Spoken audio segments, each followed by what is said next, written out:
Okay, in this tutorial we're going to be covering how to go from not even having Hammer installed to compiling your very first box room of a map. Nothing fancy. So the things you'll need TF2 fully installed already. I assume you've got that covered because you're watching a TF2 mapping tutorial. You'll need the TF2 build of Hammer++ downloaded and installed. If you go to the Hammer++ page, on the download page there are a bunch of different games to install for. Make sure you pick the Team Fortress 2 one. When you download that, it has a little readme file in it. If you read that, that has the instructions on where to put all of the different things so that they work. And then I would highly recommend getting the BAMF Brox Assorted Mapping Fixes toolkit. You can get that here, and also on that page there is an installation guide so that you can install that nice and easily. These are two fairly easy installs to do. Once you've done that and you've made a shortcut for Hammer on your desktop or something, you can go and fire that up. So this is sort of the default view. There's not really much usable in Hammer unless we have a map open. So we'll start by opening up a new map, file new, and then that grey area will be split into 4. So you'll have 3 2D viewports. These are defaulted to top, side, and front. You can change which order they are. If you want, say, the front one over here and the top one down there, you can do that using this little label and menu up there. You can resize them how you like by dragging these dividers around here as well. And then to pan in the 2D view, you can hold down space, and then you can click and drag with the mouse, and that works in any of them. There we go. You can zoom in using the scroll wheel and zoom out as well. There is a maximum extent that a map can be, so that's all the way zoomed out, and you can zoom right in close if you need to. You can change the grid scale using the brackets, so you can make that smaller or you can make that bigger if you need to. I would recommend staying as high as you can afford and only dropping down grid sizes when you actually need to use them for more detailed geometry. You can maximize a viewport by pressing Shift Z after you've clicked on it to give it focus, and then pressing Shift Z again will return you to the 4 view, so I can maximize my 3D viewport again like that if you want to see it as big as possible. To look around in the 3D viewport, hold down the spacebar and then click and drag, and that will give you the ability to look around in your 3D viewport. While you have spacebar held down, you can also use WASD to actually fly around. So I can orbit around the origin here. These lines are the 000 point of your map. If you don't want to hold down space and left click while you're flying around, which can hurt your fingers if you have to do it too long, instead you can press Z once, and that will snap the mouse to the middle of the view and sort of lock it into mouse view, and it also enables WSD to use. So after you've pressed Z, you're then in sort of traditional spectate camera mode from any source game, so you should be fairly familiar with that. And press Z again to leave that view. So that's 3D viewport navigation. Source levels are made up of several different types of geometry, but the main one that we will use to construct our geometry is brushes. Most brushes live their lives as simply cuboid shapes, 6-sided, not cubes, but sort of rectangular cubes or whatever, rotated and scaled and mushed into place. So these are the tools down here. So this cube here called the block tool, that is our main one for creating new brushes. I will always use the hotkeys for these. The block tool is Shift and B. These are all Shift something, so your block tool is Shift B, and that will get you into brush creation mode. The select one is Shift S, and so that's sort of the other main one. Shift S to select, Shift B to create a brush, and so when we create our brush, we'll do it in the 2D view, and we'll just click and drag a rectangle that we want. So it'll give you coordinates here, so we can see that this is 1024 by 768 in our top view, and I've released the mouse, and I've just got this ghostly outline here, which we can move around in the 3D view while it's it's being created. But this isn't actually there just yet. We have all the opportunity to adjust this however we like, so we can scale this in the 2D viewports, and I think we can scale it in the 3D viewports as well. Yeah, look at that. So you can get that to be exactly the right shape and size that you want, and then if you want it quickly, you can just press enter and it'll create it, or you can right click in the 2D viewport and it'll give you an extra 2 options. So create object will just create a block, create cylinder, or create arch will create the more complicated shape. But for now I'm just creating box room, so this will be our floor. So I'm just going to do create object, and there is our floor.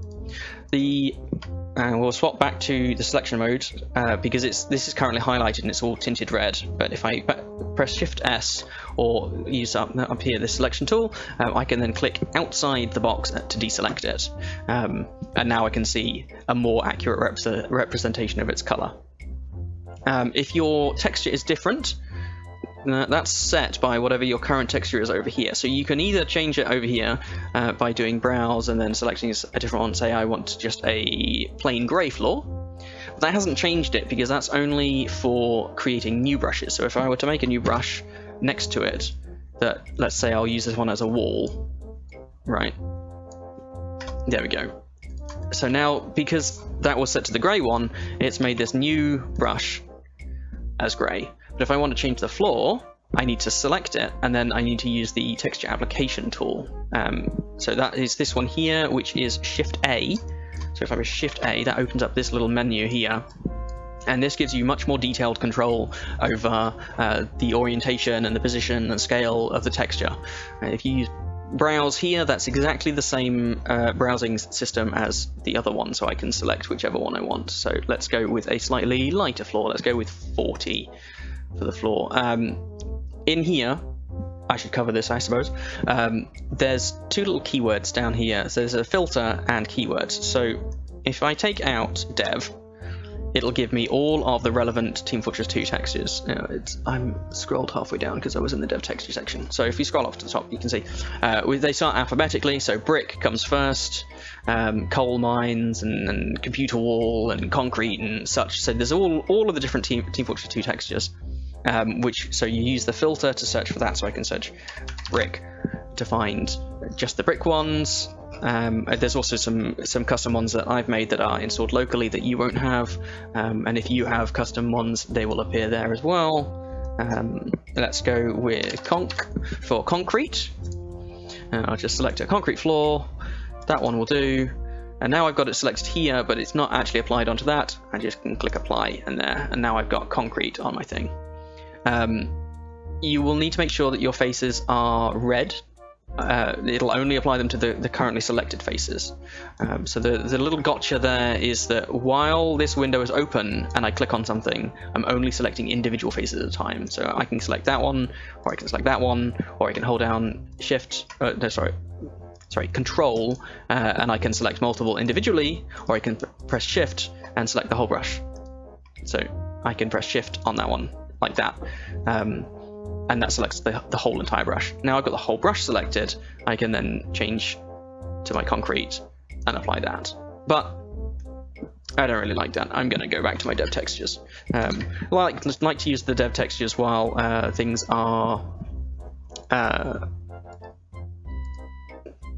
while I'm blocking something out, because it allows me to just worry about the shape and the form and the gameplay rather than the detailing.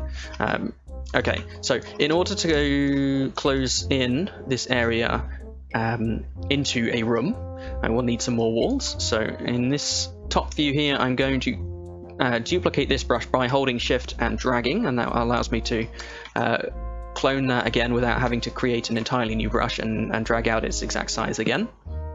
Now I need to create 2 brushes that are different shapes and sizes. So if I copy one of them and move it up, and then I can use these for the handles. Sorry, there's 6 there, isn't there? No, there's not. There's 8. There's 8 little boxes there. If I can count, then that would be great. You can use these to scale a brush around, so I can scale that into place. If you click on this and you don't have the 8 boxes, and instead you have 4 circles, that's rotation. So I can actually rotate a brush like that.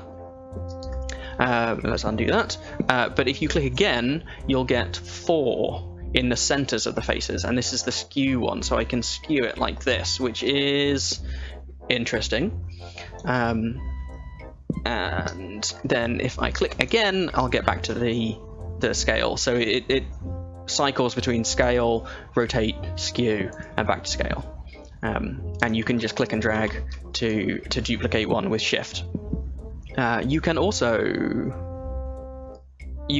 duplicate while you're doing one of the other 2 modes. So if I were to rotate, if I was to use this wall here as my template for filling in this last gap, I would hold down Shift while it's in rotation mode, and now I can rotate it 90 degrees, and I've got a duplicate that's rotated, and then I can move it into place and scale it back along. Okay, so I've got 4 walls, and I will copy out one for the ceiling up here, and now we have an enclosed room. And this is really the foundation of Team Fortress 2 levels. For the source engine, everything has to be fully enclosed. Your level has to be watertight from the void. So this is the void out here where there is just nothing, and you need a completely watertight block between the outside void and the inside of your map. If you have any little gaps, so if we were to move this wall slightly and create a gap, yeah, that would then leak into the void, and that would cause issues. So they have to be completely sealed up. A tiny meeting at a corner like that is absolutely fine. It doesn't have to. You don't have to overlap, like having these 2 overlapping like this. That's unnecessary. You can do that if you want to, but you don't have to.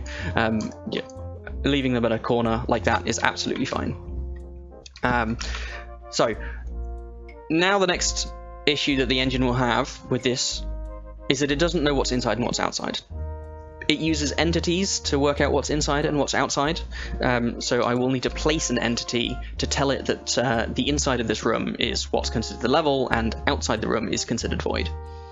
So we can use this tool up here that looks like a light bulb, or you can use Shift E to enter the entity placement thing, and then if you click, it'll give you an entity where you clicked. The default entity that doesn't have anything going for it will just be a box. Let's get that up in that. But you can see that the default entity is set over here, and that is a prop static. But this prop static doesn't have any mesh or anything like that. We need to edit its properties in order to see that. So you can press Alt and Enter at the same time to load up the properties of any selected object. So with our object selected, we have in this view we have all the different key values it can have down here. So with picture roll, the model is the actual file name of the model. You can give it a skin, so certain props have 2 different textures or 3 or 4 different textures, and the skin changes about that. And then you've got some lighting options here which we won't go into today. So for this one, I'm just going to change the model to something. So I'm going to click on Browse, and then this will give you the Team Fortress 2 file browser. This is very slow and has all my custom content. First, let me select a rock, and let's pop in rock 001. Okay, so I can double click that, and now it has the file name of that rock here, and I'm just click apply, and now I have a rock. So that is the other type of geometry that the source engine uses. It uses meshes and it uses brushes.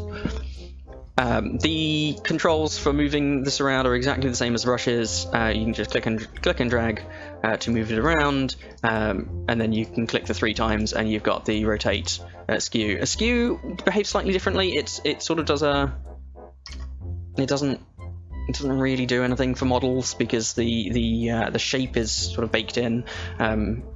But you can still rotate, and you can't scale models actually. So it's really just position and scale for static meshes. So I'm gonna pop my rocks into the corner like that.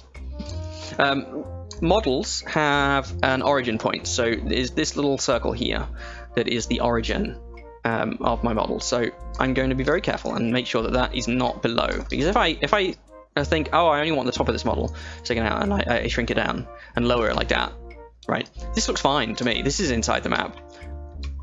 but this is outside. Now, it's not an actual problem to have some of the geometry sticking outside of the map, but it is a problem to have this little origin of the prop sticking outside of the map, because now when we compile the map, that origin is touching the void. It's leaked. It's no longer in the watertight container. So you just need to make sure that any props and such that you place into your map are inside the thing. They can be inside the brush, because if I clip through here, I'm inside this brush in this view, but and it's inside. But as long as it's not sticking out, that's fine. So that will be in the corner, and then I will place down another entity so that when we load the map, the game can spawn in our player in a reasonable location. So I'm going to press Shift E again to place down a new entity, and then Alt Enter to open up its properties. So this will be a prop static, except we don't want it to be a prop static. So we're going to delete that and type in what's it? Team spawn, info player team spawn. This one here, and then click Apply, and that will give you your team spawn entity. Now, if you didn't install the BAMF pack, you might see a green Gordon Freeman there. This red and blue engineer is set up through the BAMF pack, just to feel a bit more TF2y than Gordon Freeman.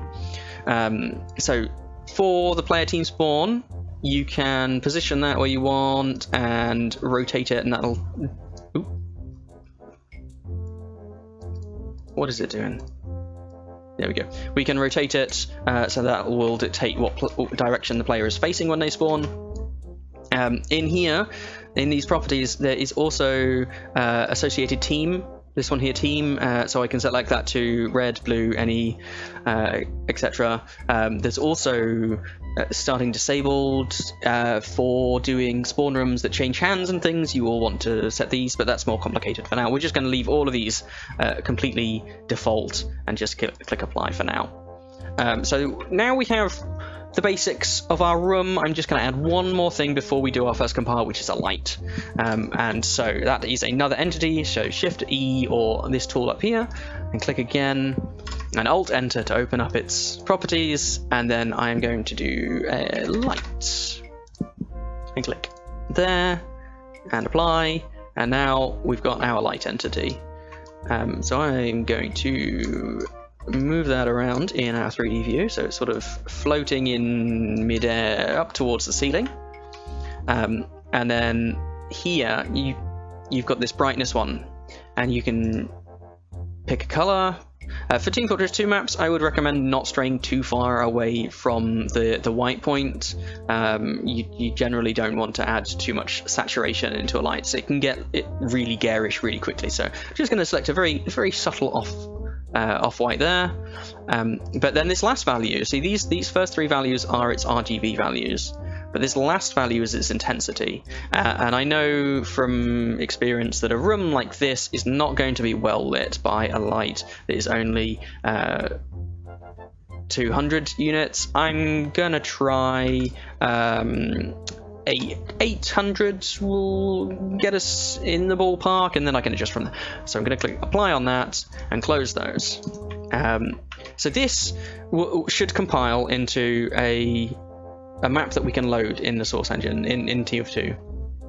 But before I do that, I'm going to show you one really cool feature of Hammer++, which is the lighting preview. So traditionally, you work in Hammer and it doesn't have any lighting, but this is one really nice feature of Hammer++, which it can show you a preview of the lighting before we actually compile the map. So if you click Lighting Preview, it actually initially looks like we've lost a bit of the lighting because we had some shading in before, but now it's gone to completely unshaded. But that's only because we haven't run the little bake that it does. So you can either press L, or you can open up this and do a full bake here.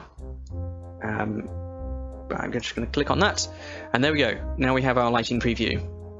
This should be reasonably responsive to dynamic changes, but if not, you can use the L shortcut or the I shortcut to refresh it. L does a full bake, and I just does it in a small radius around the camera. So if you don't want to re-render out your whole map, which only takes a few seconds to do the lighting preview for Hammer, because it doesn't do a proper fancy pants compile like if you were releasing a map. So it looks like our light is not quite bright enough, so I'm going to double that to 1600. And that is looking a little bit better. This bright spot is caused by the HDR post-processing. So if you want to turn that off, you can go to your post-process options and just disable that. And now it'll look much more similar to if you are going to compile without any HDR. So actually, it's feeling a bit too dark. So I'm just going to go up that. Let's see, 2600. There we go. You can, of course, add more lights if you want. I'm going to add a light over there, and that's feeling a bit better now. So this is ready for our very first compile. There's the run map button, which is this one here, which I guess is 3 gears, maybe. I've never really worked out what it is. But you can also press F9, and it will open... Oh, no, not that one. F9? Oh, I'm sorry. We need to save this first. Before we can compile this, we need to save it. So just save your map in your map source file, wherever you want. Let's go tutorial box room 01. Make sure you never use any capital letters in your map names. Make sure you never use any spaces in your map names. Make sure you never use any special characters. Just do lowercase letters, numbers, underscores, and nothing else. If you use capitals or special characters or spaces, it will break things for either locally, if you've got spaces, or capital letters and such will break a Linux server. So you won't be able to play your map with other people, basically. So just standard lowercase, underscores, letters, numbers. Sorry, that's fine. And click save. And now we can run our map. So press F9. You won't get this view initially, you'll get this little view here. This is the training wheels one, which we will use for this one. I have 2 videos covering compile options already, but for now we're just going to run normal BSP. That's what actually sort of builds the map. Viz is what runs a visibility optimization thing, so that when you're over in one corner of the map, it isn't rendering the whole other thing. If we don't run any viz, it doesn't know what to do. And then rad is the lighting one, so we will just run that on normal, because it's just a box. It won't take very long. And then I will click OK. This will then compile through the map. That happened lightning fast, and it will open up Team Fortress 2. And I will cut this out because this takes a long time. A few moments later. And here we have Team Fortress 2 has loaded up our map. So I'll continue through this, and then just select a thing, and here we go. And it's absolutely stunning. There's not much to say about this, really. A completely unwinnable Team Fortress 2 scenario of existing in a box. But that's fine. We've all been through this stage if you are making maps. Because now we can go back to Hammer and we can add more things to our box. So before I wrap this up, I will just cover one more thing, which is recompiling, making changes and things. So I have this box here, and I think I want to add something else to it. I'm just going to use Alt-Tab to get back to Hammer. I've lost my lighting preview, but I can press I to get it back. I'm just going to add a brand new prop in the middle of it. Just so, something that we can see a change. So let's add, I don't know. Oh, I'm just looking at the rocks, aren't I? Let's just add another rock. Right, we're going to add a rock. We're going to rotate it around, put it in the other corner. Okay, so now I've got 2 rocks going on in my map, making huge, unprecedented changes. Right, now when I compile, I want, if I put in here, you don't have to do this every time, just once, hijack. Right, if I put in hijack in there, it will take over the instance of Team Fortress 2 that's currently running. So just click OK there, it will compile through, and then I'll just have to wait for Team Fortress 2 to load again, but you don't have to wait for it to boot from completely closed. And there we go, there's our second rock. So now you know the basics of placing brushes, placing entities, adjusting lights, and compiling, go forth and create. If you have any questions about the topics of this tutorial, pop them into the comments below and I will do my best to answer them. If you would prefer real-time assistance with any of the TF2 mapping questions you might have, head over to the tf2maps.net Discord server. It's always active and full of very smart people that are ready to help. Stay tuned on this channel for more introductory tutorials just like this one, and if you like what I'm doing and would like to support financially, please consider buying a few map stamps for either Hoodoo, Man Manor or Snowplow. The proceeds from these map stamps are split directly between the people that actually made each map. Valve don't take a cut, so they're a great way to support myself and other TF2 mappers directly. Thank you.